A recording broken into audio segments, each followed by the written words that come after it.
বিদেশি শকুনের চোখ পড়ে গেছে, নজর পড়ে গেছে।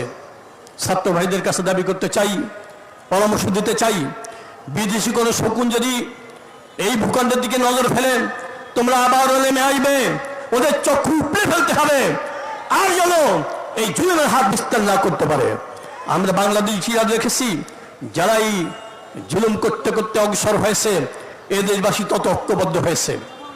কয়েকদিন আগে আমরা ইতিহাস দেখলাম। এরপরে ভারতকে বলতে চাই, ষড়যন্ত্রের মাধ্যমে দেশের মানুষকে ডুবিয়ে মারতে চেয়েছো, আমাদের দেশ ঐক্যবদ্ধ হয়েছে। শিশুরা পর্যন্ত মাটির সেই ভাঙ্গা সেই ব্যাংক থেকে টাকা বের করে ত্রাণ দিয়ে দুর্গত এলাকা তারা পাঠিয়েছে, মেয়েরা দিয়েছে, ছেলেরা দিয়েছে, গরিব মানুষ বিক্ষোভ পেলে দিয়েছে, ঐক্যবদ্ধ হয়েছে। এই জাতিকেও থামিয়ে রাখতে পারবে না ইনশাআল্লাহ। অন্তর্বর্তীকালীন সরকারকে বলতে চাই, এদেশে অনেক সরকার এসেছে, শুরু করেছিল সুনামের সাথে,